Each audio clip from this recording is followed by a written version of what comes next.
Hola, ¿cómo están? Una vez más nos convoca este programa implacable.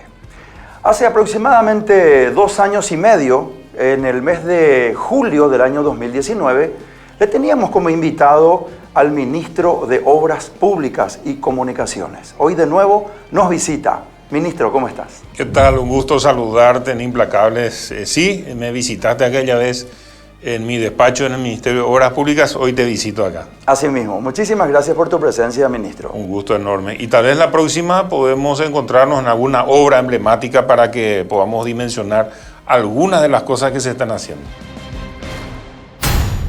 Arnoldo Dins nació el 19 de agosto de 1964 en Itacurubí de la Cordillera. Casado con Verónica Dins, tiene 4 hijos. Realizó sus estudios primarios en Villa Ayes y en Itacurubí de la Cordillera, y sus estudios secundarios en Eusebio Ayala y en Filadelfia. Estudios terciarios en el Instituto Bíblico y en el Seminario Internacional Teológico Bautista de Buenos Aires, donde obtuvo el doctorado en teología. Ejerció la docencia en el Centro Evangélico Menonita de Teología y en el Instituto Bíblico Asunción. Desde 1996 hasta el 2011 fue director ejecutivo de Obedira Comunicación Integral y de la Red de Comunicación Integral. Condujo el exitoso programa Siglo a Siglo por Red Guaraní durante 9 años. Precandidato a presidente de la República por el movimiento Valor Republicano. Senador por el Partido Colorado del 2013 al 2018. Miembro de la Honorable Junta de Gobierno del Partido Colorado del 2015 al 2020. Miembro de la Organización Internacional Parlamento y Fe. Parlamentario del Mercosur periodo 2018-2023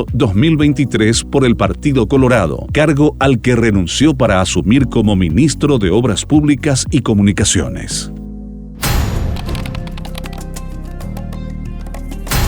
¿Cómo transcurrió ese tiempo del 2019 a hoy? Vamos a recordar que después de la pandemia, que separaron un poco las obras y sobre todo al inicio de tu mandato como ministro de Obras Públicas, que hubo un parate, no se adjudicaban las obras, creo que porque celosamente estabas cuidando el pecunio público, eso es lo que se escuchaba, por lo menos, ¿verdad? Pero posteriormente tenemos que decir que hoy día ya más de 3.000 kilómetros de rutas, casi el emblema del gobierno, del presente gobierno, el Ministerio de Obras Públicas y Comunicaciones. Pero antes de entrar en contexto de hablar de las obras, quiero saber y que le ilustremos a la audiencia, a la teleaudiencia de Implacable, existen 4 viceministerios dentro del Ministerio de Obras Públicas, ¿verdad? Así es. Está el Viceministerio de Obras, propiamente dicha. Después el Viceministerio de Administración y Finanzas, que es toda la parte financiera. El Viceministerio de Transporte, que tiene que ver con la cuestión del transporte público de pasajeros. Y el Viceministerio de Minas y Energía, que tiene que ver con esas 2 categorías propias. O sea, es un ministerio muy, muy grande. ¿Cómo activan cada uno de los viceministerios, ministro? Bueno, tenemos reuniones periódicas, obviamente, conmigo, con los 4 viceministros, con la jefatura de gabinete, que aglutina un poco las inquietudes permanentes, porque todos los días hay desafíos en cada uno de esos viceministerios. Entonces, lo que tratamos, cada uno de ellos tiene sus propios directores o jefes de áreas, que son los responsables de darle resultado en cada una de sus dinámicas. Entonces, del nombre Ministerio de Obras Públicas y Comunicaciones, realmente al final del gobierno anterior, principio de este gobierno, hubo un desmembramiento de la parte de comunicaciones, lo que era CONATEL, COPACO, Secretaría de Comunicaciones, pasó a formar el MITIC, Ministerio de Comunicaciones y Tecnología, ¿verdad? Que hoy es un ministerio propio, pero en la ley de la formación de ese nuevo ministerio no es que se le quitó el nombre al MOPC, quedó la parte de comunicaciones, tal vez con el concepto de que las rutas, los puentes hacen a que nos podamos comunicar también de una forma, trasladar, comunicarnos. Bueno, y hablando de lo que ocurría durante la pandemia, sabemos que el presidente de la República bajó línea, ministro, para que el Ministerio de Obras Públicas se ponga a disposición del Ministerio de Salud y que le dote de infraestructura, ¿verdad? Es así. Empezó la pandemia. Primero mencionaste también la dificultad de iniciar la gestión. De hecho, estaba yo con algunos otros ministros en la lista de lo que supuestamente estaba siendo evaluado por falta de eficiencia de la gestión para irnos a casa, ¿verdad? Pero todo inicio, especialmente en una cartera como esta, los ciclos de las licitaciones previas, las que uno tiene que armar, lleva su proceso, no es tan rápido.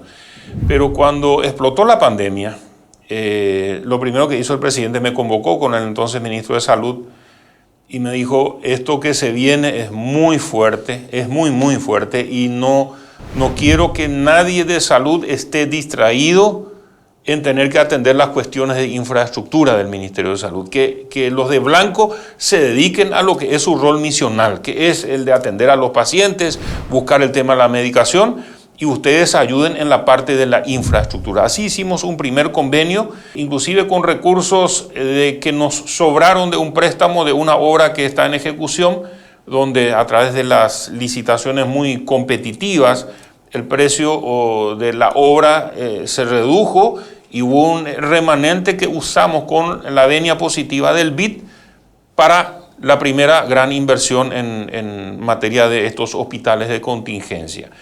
Entonces hicimos los primeros 2 grandes hospitales. La meta era llegar en 30 días a tener un hospital nuevo en el INERAM y otro hospital nuevo en Itagua, de 100 camas cada uno. Y lo logramos en 100 días.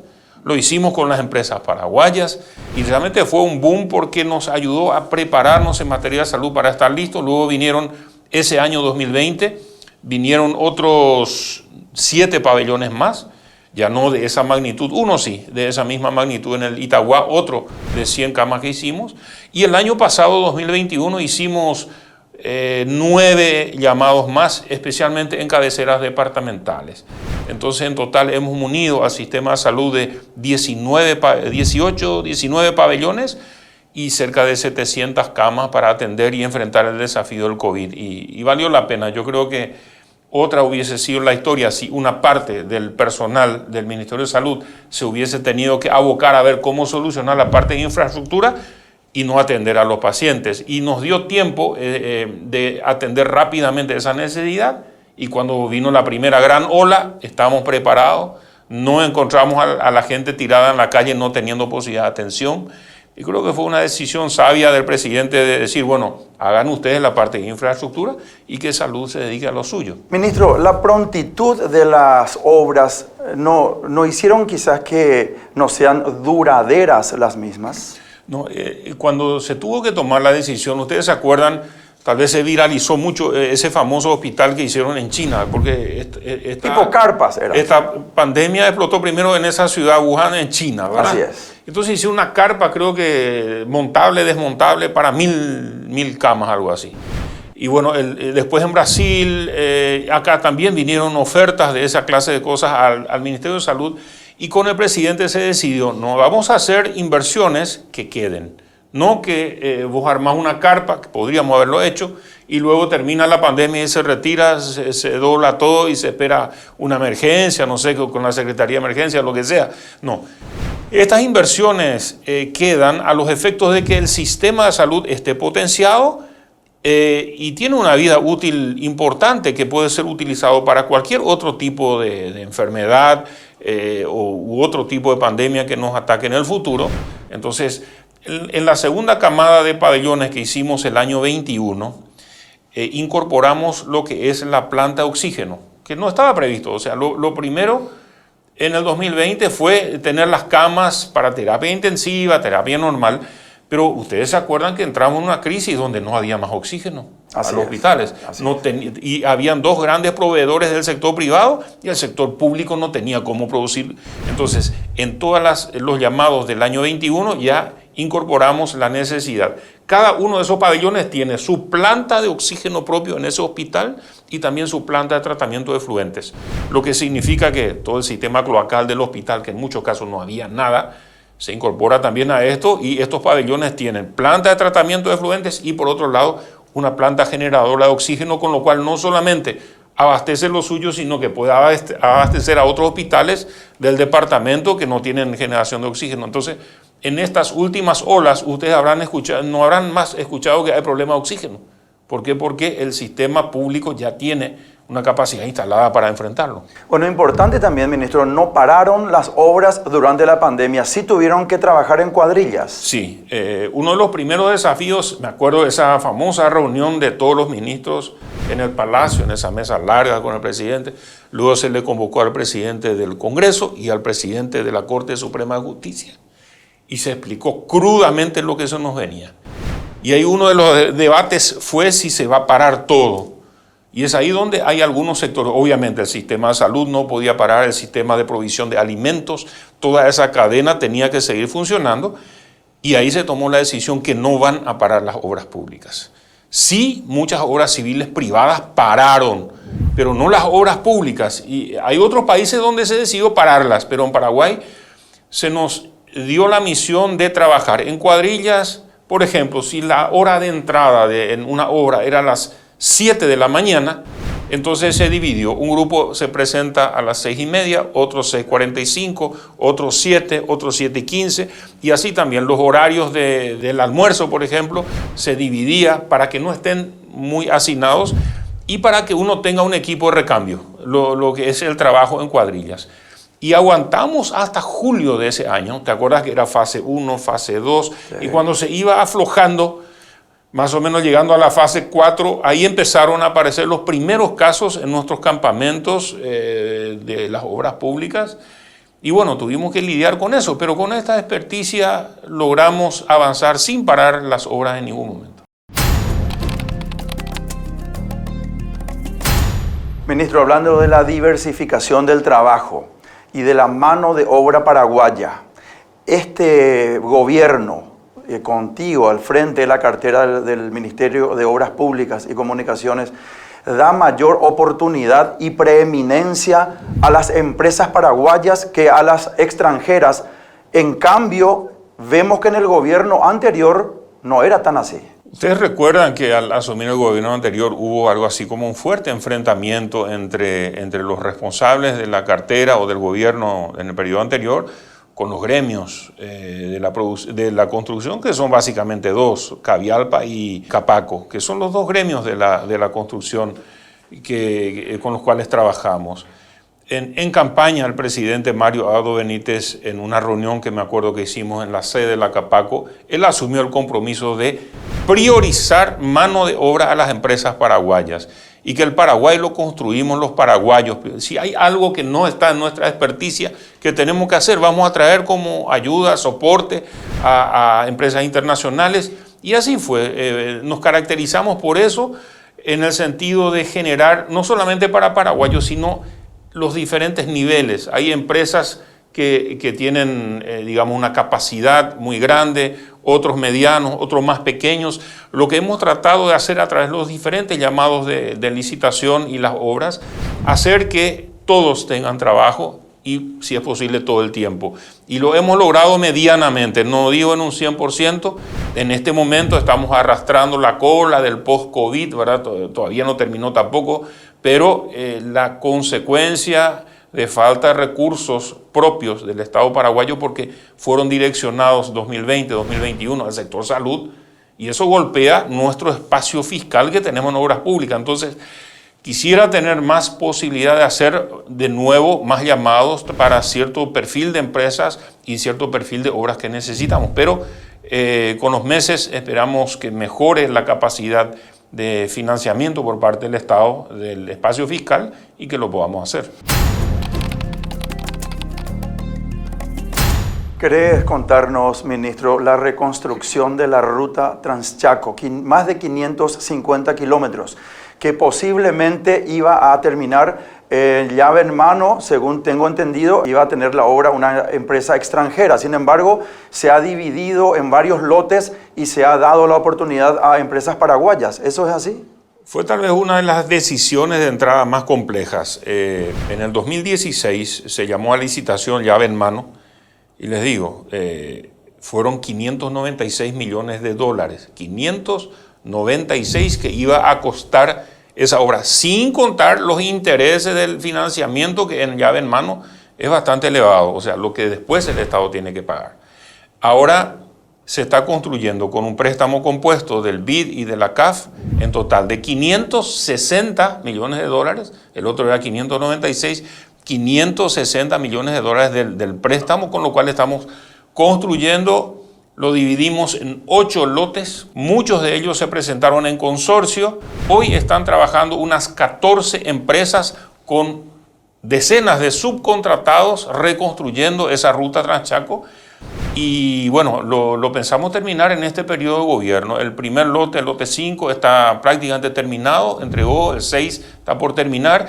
Y así, el 1 al 4 son los últimos, los más cercanos a Asunción, que empezaron el año pasado, 2021, y esperamos terminar a principios del 2023 completamente reconstruida. La ruta Transchaco y este año 22, aproximadamente septiembre, octubre, la ruta Pozo Colorado-Concepción también totalmente reconstruida. Un ahorro de más de 36 millones de dólares, y también estuve viendo que en ese caso específico existen aproximadamente 3.500 personas que se les ha otorgado trabajo en forma directa. En forma directa es ese volumen de personas, en forma indirecta ni qué decir. Ahí nos sumamos los camioneros que llevan la piedra, nos sumamos una serie de, por ejemplo, las empresas que van a hacer el mantenimiento de todas esas maquinarias. Son cientos de maquinarias que uno al recorrer la ruta ve cómo están trabajando y que requieren un permanente mantenimiento por parte de las marcas, ¿verdad? Entonces, o de las empresas que les vendieron. Entonces, tenemos un montón de mano de obra indirecta que también es muy beneficiada. Ministro, estamos hablando de muchas obras donde estás al frente de una cartera. Sin embargo, también tenemos que decir que, como en toda circunstancia, también existen obstáculos, inconvenientes. Podemos hablar de lo que pasó con la pasarela del Ñandutí, que finalmente, claro, yo tengo entendido que todavía no se llegó a pagar todo, o se entregó una parte del dinero y todavía está en veremos si se paga o no, y entró la Contraloría, el Ministerio Público y también una auditoría interna del Ministerio de Obras Públicas, ¿verdad? Correcto. Esa auditoría interna arrojó un resultado similar, con ciertas variantes a lo que fue Contraloría. Entonces, la disposición final que hemos adoptado es hacer una quita, o sea, no les hemos pagado, o sea, habíamos pagado hasta el 72% de lo que era el contrato. Entonces, cuando empezaron esas observaciones al contrato, se hizo esa investigación exhaustiva, encontramos algunas irregularidades en los procesos, lo cual hemos dictaminado en nuestra auditoría interna, y le hemos hecho una quita de aproximadamente 2.100 y algo millones de guaraníes, lo cual en estos días ya se contactó con la empresa, ya se están allanando a esa situación, con lo cual la ventaja de esa obra es que la obra está terminada, está para funcionar perfectamente, para servir para su propósito. Ojalá que se jueguen los Juegos ODESUR en los últimos meses de Eso este año. ha hecho, ministro, Entonces, en octubre de este año. Perfecto, entonces ahí van a ver el uso para el cual principalmente se construyó por pedido de la Secretaría de Deportes, del Comité Olímpico Paraguayo, y va a generar la posibilidad de estacionar en el predio del Parque Ñuguazú y poder pasar sin el peligro de lo que es pasar la avenida, que no tiene espacio para estacionamiento y demás. Entonces va a ser de mucha utilidad, y creemos que ha sido construida con seguridad. Eso todos los análisis lo han arrojado positivamente. Entonces podemos anunciar eso con mucho gusto, que se ha llegado a esa decisión. Se le ha hecho una quita importante del monto, y bueno, y con eso esperamos que también tanto la Contraloría, Dirección Nacional de Contrataciones Públicas, el Ministerio Público, a todos ellos les hemos notificado de nuestra decisión, y bueno, esperando que ellos terminen también sus procesos. Hubieron personas destituidas en este caso también, específico. Varias personas. En el otorgamiento de la licitación a la pasarela del Ñandutí, ¿pudieron haber existido presiones políticas?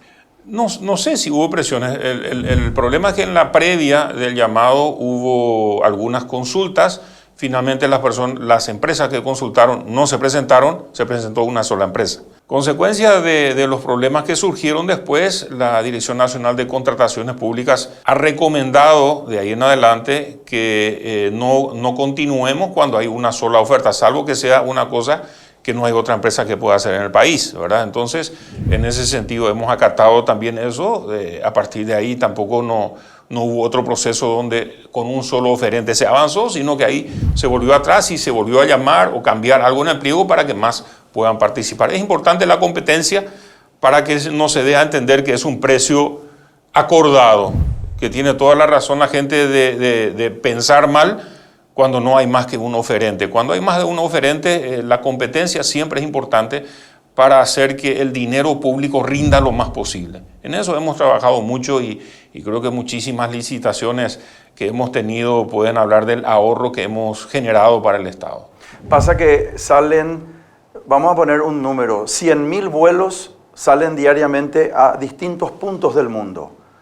Se habla del avión que se precipitó. Así es. Los otros aviones que llegaron con éxito, de ese tema no podemos hablar. ¿Por qué? Porque, bueno, porque así funciona, ¿verdad? Así es.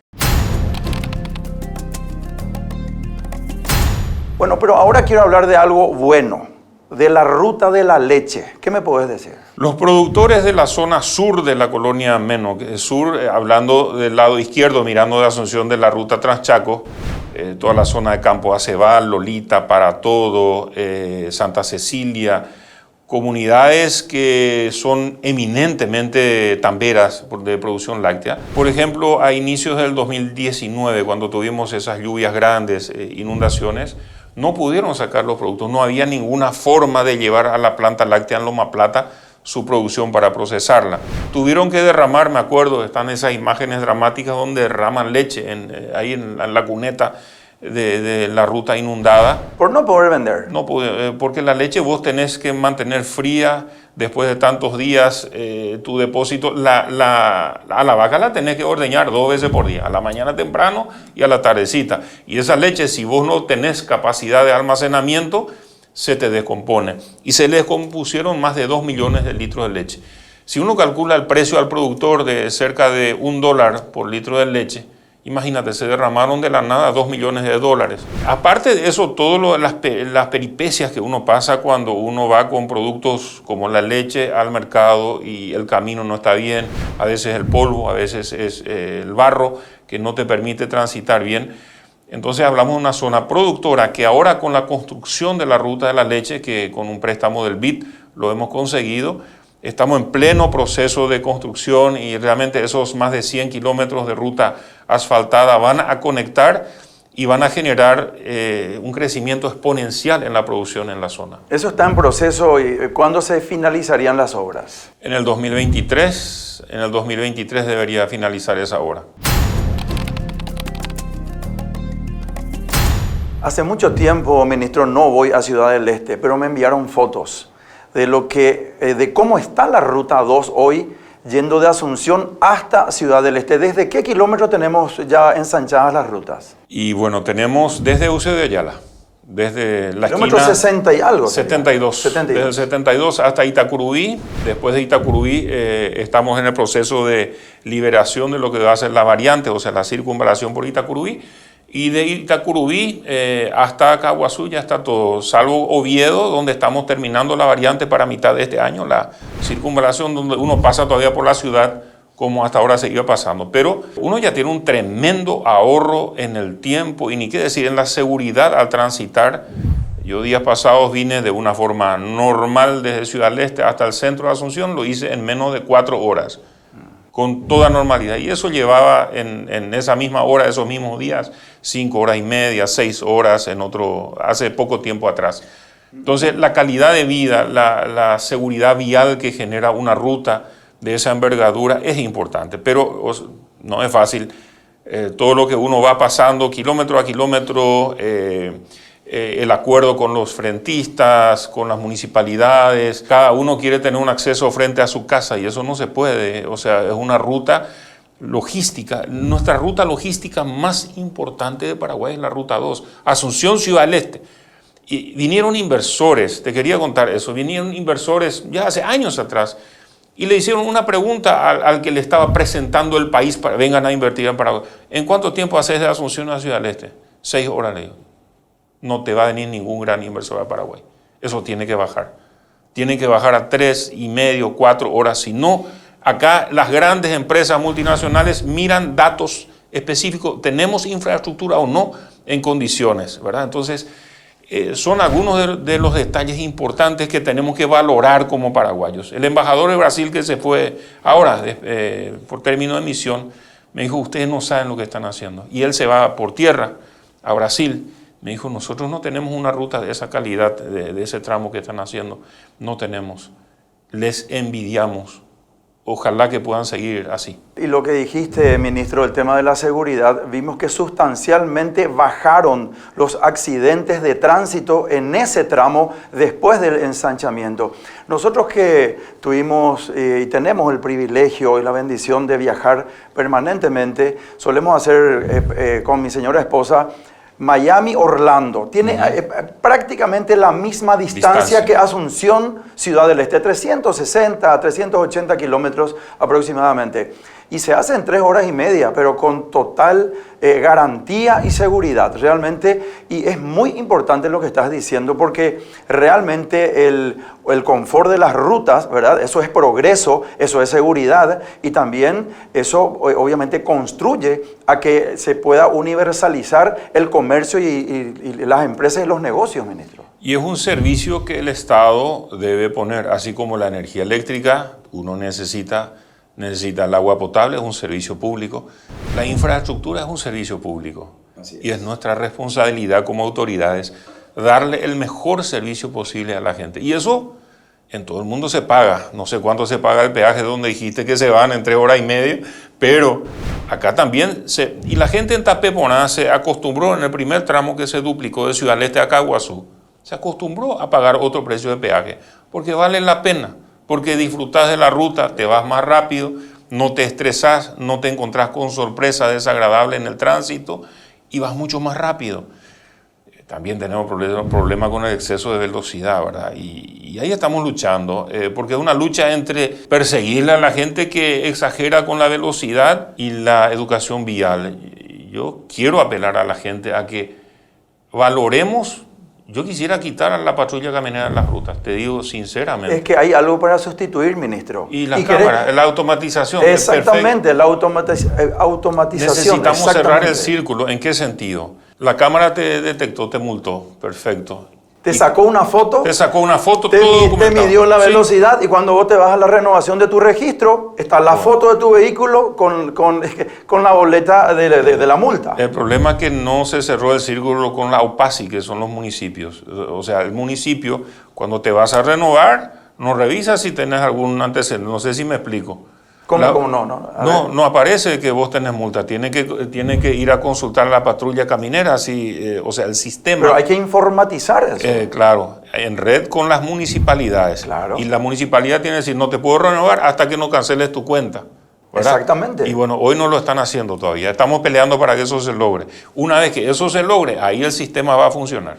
Hace poco fui a renovar el pasaporte, mi pasaporte. Y antes pasé por la ventanilla para ver si tenía alguna deuda con el fisco en forma física, sí. ¿Verdad?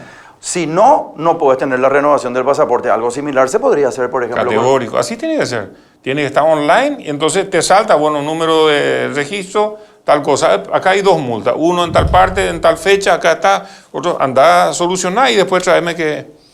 Y después al teclear va a ver si ya pagó su multa o no. Nos falta cerrar ese círculo. ¿Cómo hacen hoy?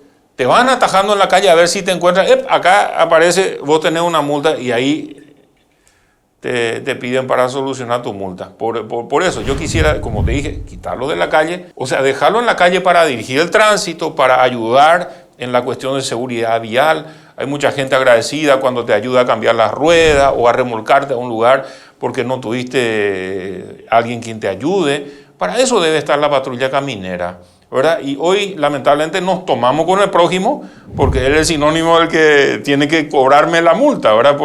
Entonces, que la cámara, no le vamos a putear a la cámara, ¿verdad? La cámara del sistema ya se filmó, documentó y dice exactamente a qué velocidad he pasado o si he cometido una infracción. Yo estoy peleando para lograr ese cambio, pero necesitamos con algunas instituciones cerrar ese círculo. Como tenés que pelear también, ministro, para que los medios de comunicación seamos parte de la concientización de todo esto que estamos hablando y conversando. Y justamente para eso también tiene que existir rubro, ministro, porque muchas veces se les pide a los programas de radio, de televisión, que se concientice, sin embargo... no hay recursos para eso. Bueno, pues claro, es que nosotros que vivimos de esto también hacemos una inversión dentro de los medios de comunicación para estar al éter. Y eso también hay que hacer una sinergia con las autoridades y los entes para poder llegar en forma masiva a la población. Quiero que sepan que estos 2 años y algo de COVID, por ley y por decreto, yo sé, se puso que la inversión en publicidad o en campaña promocional de lo que sea, cualquier cartera del Estado, salvo salud, todo esto era un gasto superfluo.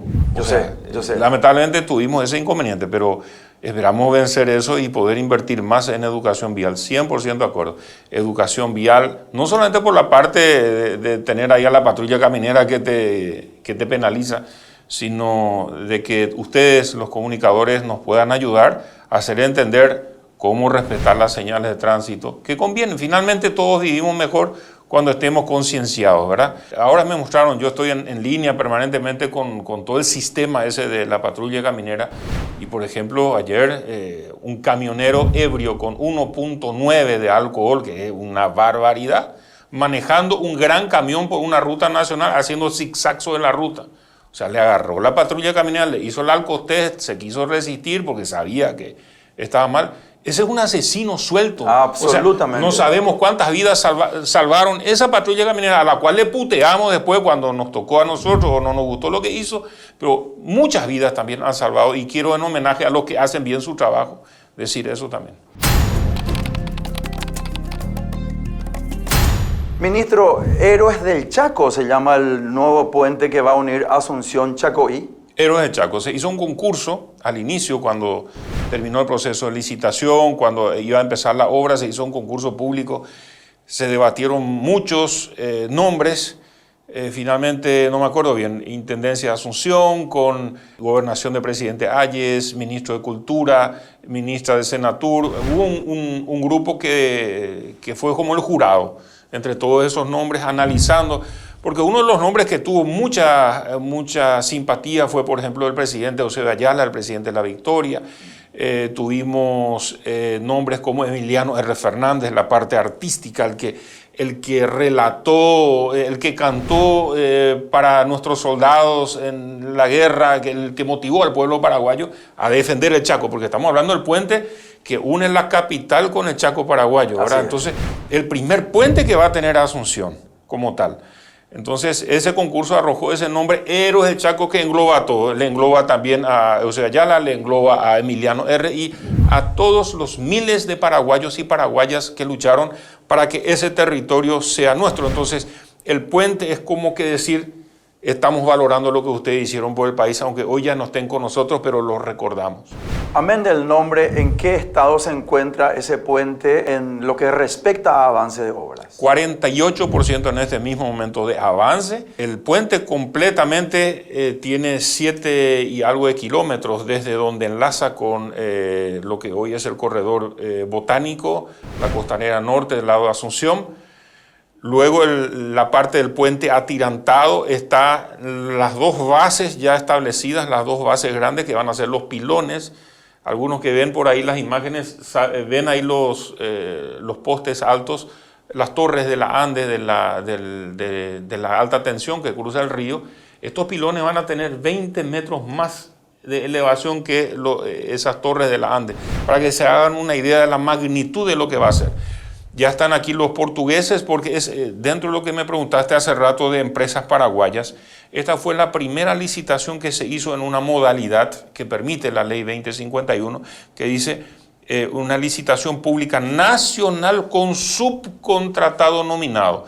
Tuvimos que hacerlo así porque no teníamos ninguna empresa paraguaya con la experiencia de hacer puente atirantado que tiene esos tensores. Entonces, el pliego decía que van a ganar empresas paraguayas, pero tienen que poner quién va a ser su empresa internacional que le va a hacer esa parte del atirantado. Se presentaron 4 consorcios, cada uno con su propia empresa internacional. En este caso, la que ganó fue la empresa Construgomes de Portugal, que ya están instalados acá. De los 45 containers con material para lo que va a ser la parte del puente atirantado, están prácticamente todos ya acá en la base de Asunción. Los portugueses ya están instalados hace 15 días. Ahora va a empezar el show sobre el agua del puente.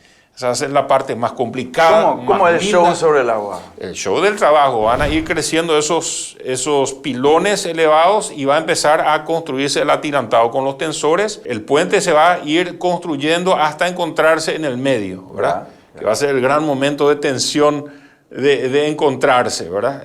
Del lado de la región occidental tenemos muy avanzada la obra. De hecho, ahí hay un viaducto largo porque es una zona baja, zona cuando el río Paraguay crece, inunda, son humedales, entonces todo eso se respetó ambientalmente.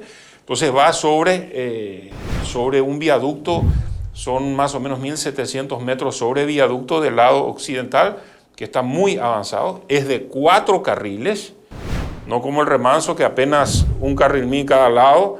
Luego tenemos 4 carriles del lado derecho, la bicisenda, y del lado izquierdo el caminero, ambos con barra antisuicidio, que no tiene el puente remanso. Barra antisuicidio. No sé si alguna vez hiciste el cálculo cuántas personas intentan o se suicidan en el puente remanso por mes. Es dramática la cifra.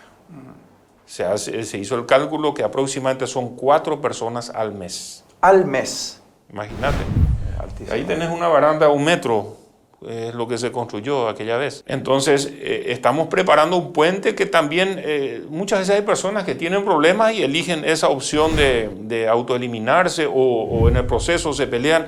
Sucedió una vez hace poco, se peleaban en el auto, un matrimonio, frenó el conductor enojado con la señora y se tiró al río. Qué bárbaro. Entonces, son episodios tremendos. Entonces, va a ser un puente con seguridad, después con conectividad. Nosotros hemos preparado en la base del puente la conectividad para la ANDE, donde pueden llevar cables de alta tensión dentro del sistema, y toda la parte informática, las fibras ópticas y demás, que ustedes ven todo el desarreglo en el puente remanso, cómo están ahí. Cada vez que hay tormenta tenemos que volver a atar. Entonces cada empresa privada coloca su fibra óptica. Es un desorden y una desprolijidad tremenda, y también muchas veces inseguridad.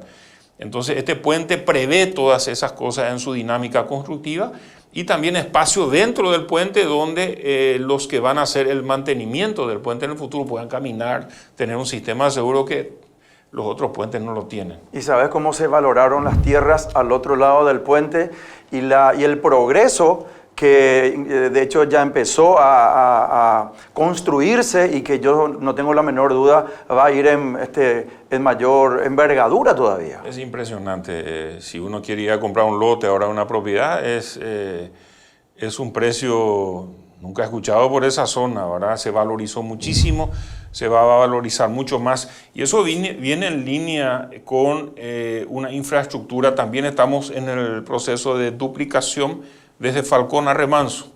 Entonces el puente desemboca ya en una ruta que va a estar duplicada con Argentina, va a dar conectividad a nuestra frontera, pero también con los 2 puentes, y tenemos el proyecto de préstamo preparado para enviar al Congreso para el asfaltado de Chacoí a General Brugués, Ruta 12, por ejemplo. Imagínate todo lo que va a pasar ahí en el área, y ni qué decir lo que empezamos hablando de la ruta Transchaco, la ruta reconstruida, Pozo Colorado Concepción, bioceánica, todo lo que se viene. Entonces, sí o sí, hoy está colapsado el puente remanso muchos días, a la tardecita, eso de las 4 hasta las 7. No te conviene tratar de venir del Chaco porque hay una fila tremenda para cruzar el puente. Tarda porque es un volumen de tránsito ya que supera la capacidad del puente. Ministro, plan de ejecución del presupuesto, ejecución presupuestaria, digo mejor, año 2021, ¿cuál fue? 2021, el presupuesto aprobado por el Congreso fue de más de 9 billones de guaraníes. Luego viene la bajada de línea, que es el plan financiero que te hace Hacienda, donde bajamos a 6.000 a 6 billones aproximadamente y ejecutamos el 74-75% aproximadamente. 74-75%. A pesar de todas las dificultades económicas que tuvimos, o sea, no ejecutamos más porque no había más recursos, o sea, las obras no pararon. Tenemos deudas con muchas empresas, lo que está sujeto a fondos propios, llámese bonos o préstamos programáticos. Entonces, nosotros 2019 tuvimos aproximadamente 800 millones de dólares de ejecución. 2020, cuando empezó el COVID, subimos a 1.000 millones de dólares. En porcentaje, ¿cuánto tenemos? Ahora, ¿Cuánto por o sea, ciento? Como fue el 70 y tanto en el 2021, en el 2020. Y estuvimos por ahí nomás también, pero en volumen, te digo, 800 en el 19, Claro. 1.000 millones de dólares en el 20, que fue el récord total, y el año pasado llegamos cerca de 900 o un poquito más. Este año esperamos llegar ahí nuevamente, La expectativa para 2022. entre 900 a 1.000 millones de dólares de ejecución. Esa es nuestra meta para este año. Recibimos hace pocas horas atrás el plan financiero, lo estamos debatiendo con el Ministerio de Hacienda, viendo los últimos ajustes para poder amoldarnos a la estructura financiera que elaboró el Ministerio de Hacienda. Ministro, más de 3.000 kilómetros de rutas, ya con siendo vos ministro. Así es. ¿Pasaron o todavía no pasaron los 3.000 kilómetros? Pasamos ya los 3.000. Hay que aclarar, empezamos inaugurando algunas obras que empezaron en el periodo anterior. Lo mismo va a pasar de acá en adelante. O sea, muchas obras nosotros vamos a empezar, qué sé yo, no sé si nosotros vamos a llegar a inaugurar, por ejemplo, la ruta de la leche. Tal vez ya es el próximo gobierno. No importa, lo importante es que se haga. Claro. Entonces, nos tocó ya inaugurar 3.021 kilómetros de ruta asfaltada. Este año queremos estar cerca de 1.000 kilómetros. Este año también tenemos listo una serie de obras para inaugurar en los próximos meses. Corredor de exportación, por ejemplo, desde Natalio a Cedrales, Itapú, Alto Paraná, son casi 150 kilómetros. Otra ruta emblemática de San Juan Nepomuceno, Porta Bahía hasta Ruta Sexta, son 120, 130 kilómetros. Alberdi y Pilar, esa ruta, por lo menos el tramo desde el Tebicuarí hasta Pilar, son 40 kilómetros aproximadamente, con los dos grandes puentes, el más grande sobre el Tebicuarí. Eso vamos a inaugurar fin de febrero, principio de marzo, esa ruta, por ejemplo. Me gustó escuchar, ministro. No importa que nosotros no inauguremos, lo importante es que se haga. El color de la bandera paraguaya por sobre los partidos políticos. 100% ¿Qué de opinión acuerdo. te merece? 100% de acuerdo. Y yo creo que nadie va a poder acusarnos de que fuimos selectivos en decir, no, acá esta municipalidad está gobernada o este gobierno departamental es de otro signo político negativo. Un ejemplo, Itapé, cerca de Villarrica, no tenía la ruta de la fe, la otra ruta paralela que era de Progreso, y luego la que va de Coronel Martínez, Itapé, hasta Boquerón. Itapé, de no tener ninguna ruta asfaltada, hoy tiene salida a 4 lados con ruta asfaltada. A Villarrica por ruta de la fe, ruta del Progreso, por Coronel Martínez, o yendo a Boquerón. Y es un distrito liberal, que volvieron a ganar los liberales en las últimas municipales. Caguazú, gobernador liberal, el intendente liberal. Concepción, gobernador liberal. Nunca se hicieron tantos kilómetros de ruta asfaltada en Concepción. Hemos asfaltado en la zona roja, Arroyito. Hoy estamos por terminar calle 15 hasta Juguañandú. Se está asfaltando entre Bellavista Norte, Amambay, a Puenteciño. O sea, a vos esos nombres, tal vez esas ciudades o localidades suenan a otro tipo de noticia. En esos lugares se está haciendo obra, y quiero valorar el esfuerzo de muchos paraguayos y paraguayas, porque como nunca antes, mujeres trabajan en las obras públicas, sobre las máquinas. Entonces, no tienen miedo de ir a trabajar en lugares lejanos, alejados de sus familias, y hacer patria. Y trato de transmitir esa motivación. Por eso me voy mucho a la obra, hablo con ellos, les motivo. Ustedes saben lo que están haciendo acá. O sea, no es que, no, yo estoy manejando una máquina. No, ellos tienen el concepto, yo estoy construyendo una ruta en esta zona para que pueda crecer la economía, que se pueda desarrollar, que haya menos inseguridad. O sea, que ellos entiendan una visión, ¿qué es lo que estoy haciendo? No es solamente manejar una máquina, estoy haciendo una obra que va a cambiar el destino de miles de paraguayos. Y eso motiva y nos ayuda a seguir adelante y aguantar tiempos difíciles muchas veces. Ser parte no solamente de la construcción de una ruta, sino que de la construcción social también que eso acarrea, ¿verdad? 100% de acuerdo. El sentido de pertenencia es muy importante, no solamente a la profesión que tengo, a la empresa con la cual trabajo, sino al país en el cual vivo y al país al cual quiero verlo de otra forma, quiero verlo transformado. Hace un momento, ministro, dijiste la palabra fe. ¿Sos una persona de fe? ¿Sos una persona creyente? Sí, soy una persona de fe. Yo creo en el Señor Jesucristo como mi Señor y Salvador, y Él me da la fuerza, Él nos da la fuerza a seguir adelante y nos da los valores. Soy una persona que he estudiado eso, he vivido, lo vivo. Tal vez muchos no comprendan, pero me ayuda mucho ser una persona de fe, porque estamos rodeados de tanto negativismo, de tanto pesimismo. Parece que la persona que peor habla del otro es más o mejor, y nos olvidamos muchas veces de que el prójimo, la otra persona, tiene familia, tal vez tiene algunas razones por las cuales hace o piensa de otra forma, y tenemos que valorarnos entre todos a pesar de nuestras diferencias. Cada uno de nosotros es diferente, somos una creación única, cada uno de nosotros, y valorar eso cambia nuestra perspectiva de vida. Conozco varias facetas tuyas, ministro, como comunicador, posteriormente adentrado a la política, fuiste senador de la Nación. Pujaste por la presidencia de la República, bueno, y tuviste una carrera importante. Hoy día estás al frente de un ministerio realmente muy, muy importante. Si pudieras retrotraer el tiempo, ministro, e irte a algún momento de tu niñez o de tu infancia, ¿dónde te gustaría ir? ¿A qué momento de tu vida? ¿A qué instante de eso que vos decís, yo recuerdo aquel instante? Me gustaría hacer un pasaje de 5 minutos de aquel tiempo. ¿Dónde irías? No, parte de mi infancia viví en diferentes lugares porque mis padres se mudaron por razones laborales. Yo recién llegué a la capital de la República, a vivir en la capital después de terminar mis estudios universitarios en Buenos Aires, ya con 20 y pico años. Pero mi niñez la viví en el interior. Yo disfruto mucho estar en el interior del país. La capital no es lo mío. O sea, para decirte, estar en una ciudad con mucha población, uno se adapta por razones laborales y demás, pero yo me siento muy bien en el interior. Soy cordillerano, así que mis mejores recuerdos están en la zona de Itacurú de la Cordillera, Eusebio Ayala, donde hice mi secundaria, parte de mi secundaria, y realmente me genera añoranza esa etapa de mi vida. ¿Qué te acuerdas de tu niñez? Me acuerdo de lo lindo que era poder plantar cosas. Nosotros siempre en casa tuvimos huerta, tuvimos que trabajar desde niños.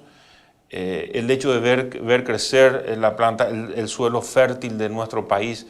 En aquel tiempo estábamos en otras condiciones de infraestructura, no teníamos ni remotamente tanta conectividad. Es más, era siempre una aventura quedarte estancado en la ruta, por el barro y demás. Situaciones en las cuales muchas veces nos íbamos en moto, en aquel tiempo en toda la familia, entre 5 sobre una moto, con papá, mamá y los hermanos, ¿verdad? Pero esos son los tiempos que uno valora y uno tiene que ser el mismo siempre. O sea, uno tiene que valorar de dónde uno vino. Y yo vengo de las entrañas de nuestra tierra, del interior. Mis abuelos han sido inmigrantes rusos, alemanes, que adoptaron Paraguay como su patria. Mis padres nacieron en el Chaco y a mí me tocó nacer en la región oriental, en Itacurú de la Cordillera. Entonces, para mí, esa es mi tierra, eso yo siento. Yo recuerdo aquel programa que hicimos hace 2 años y medio aproximadamente, y tengo entendido que una de tus hermanas o 2 de tus hermanos o hermanos eran médico y enfermera, ¿puede ser? Mi hermano mayor es médico, es director del hospital donde nacimos, el kilómetro 81, el Hospital Menonita.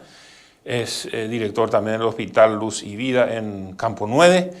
Y mis 2 hermanas son enfermeras, o sea, estudiaron enfermería, hoy son madres, amas de casa, abuelas y bueno, están dedicados más a lo familiar, no tanto a la profesión. Pero yo fui el único que no estudié en el ámbito de la medicina, de los 4 hermanos.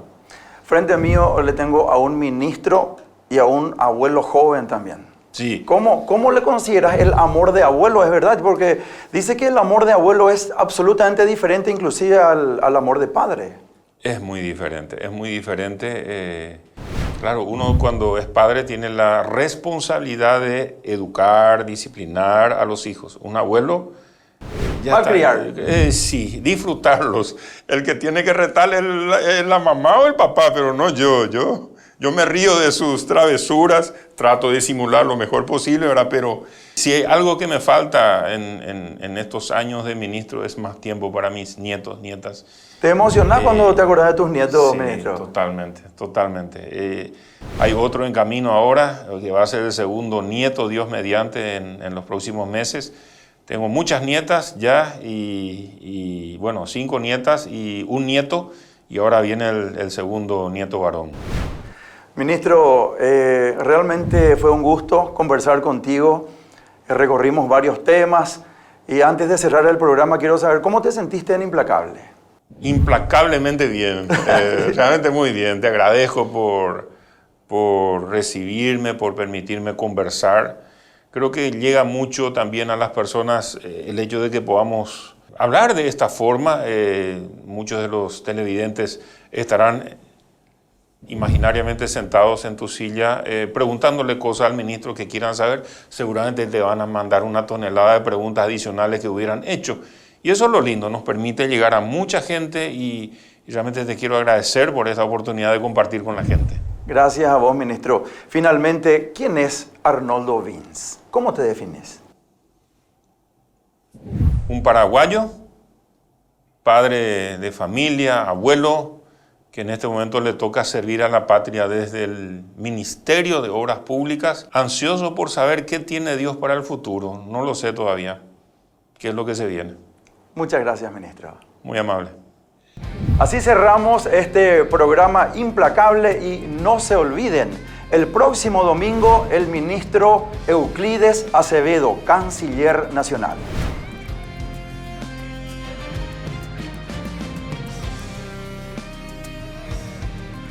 Si tenés sueños, lucha por ellos, tarde o temprano, todo se cumple. Chao.